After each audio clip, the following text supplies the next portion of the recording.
নমস্কাৰ বসন্ত Sharma astrology YouTube চেনেললৈ আপোনালোকক স্বাগতম জনালো। আপোনাৰ কৰ্মৰ অধিপতি মঙ্গল পঞ্চম স্থানত অৱস্থান কৰিছে।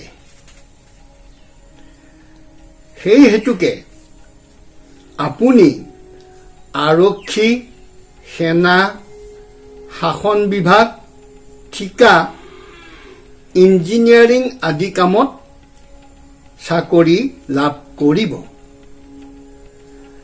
গতিকে আপুনি এই বছৰ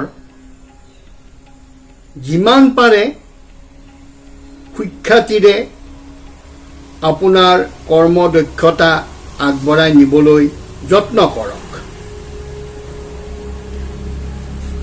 আপোনাৰ ভাগ্যৰ ফলত সম্পত্তি লাভ হ'ব পাৰে।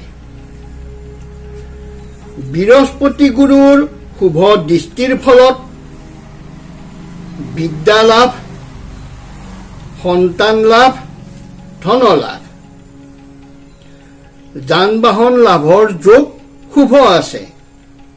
গতিকে আপুনি সঁচাকৈয়ে এজন ভাগ্যৱান পুৰুষ বুলি পৰিগণিত হৈছে। আপোনাৰ কৰ্মকুশলী, প্ৰতিভা, আত্মনিৰ্ভৰশীল হৈ চলিব পাৰিব।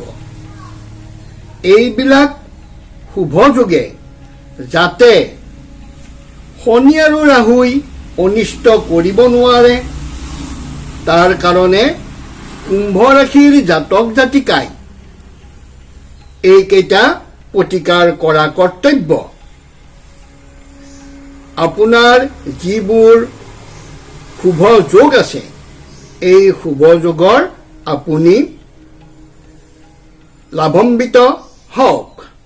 শনি ৰাহুই আপোনাৰ যিমান পাৰে পিছলৈহে টানিব।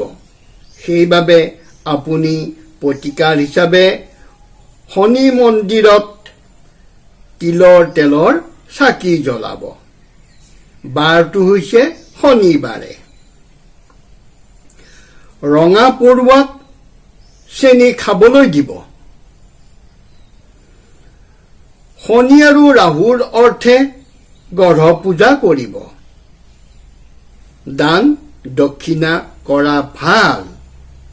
আপুনি ইন্দ্ৰনীল ৰত্ন ধাৰণ কৰিব। চাব আপোনাৰ উন্নতি নিশ্চয় হ'ব। আপোনাৰ মংগল কামনা কৰিছোঁ। ধন্যবাদ।